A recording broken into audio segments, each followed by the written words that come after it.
Imagine finding out that your grandmother is a lugau. I mean, lugaus are regular people that are walking among us. They just shapeshift at night. Somebody submitted a spooky story saying that they caught their grandmother taking off their skin. I am back with another spooky story. And this one is a submission from Jackmel Haiti. We're gonna call the person who submitted this story Manushka. So Manushka grew up hearing stories from her grandmother about lugaus, how they can take their skins off at night and fly through the sky like fire. And she always said, if you hear wings outside your window at midnight, don't look, pray.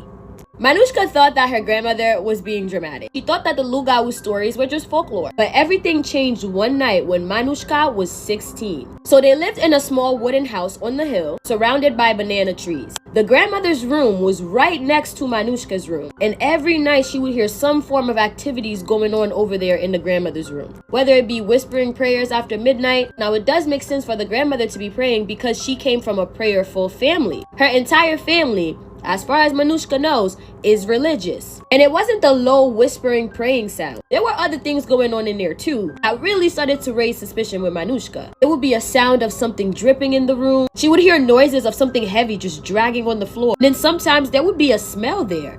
And the way she describes the smell, she can't, but the best way would be like burnt oil and metal. So one night, enough was enough. Manushka decided that she wanted to see what her grandmother was up to. So while everybody was settled down in the house, she waited until 2 a.m. She walked out her room, peeped through the crack of her grandmother's door, and Manushka says that what she saw still haunts her till this day.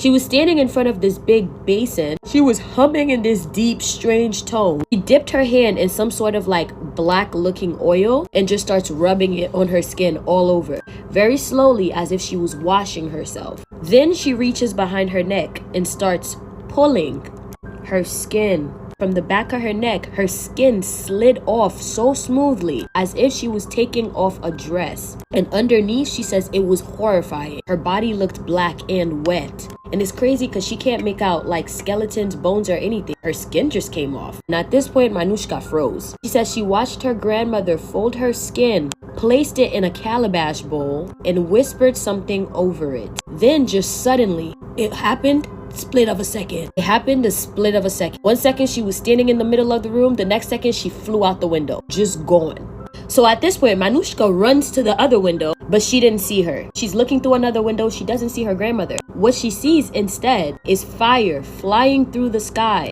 headed toward the cemetery.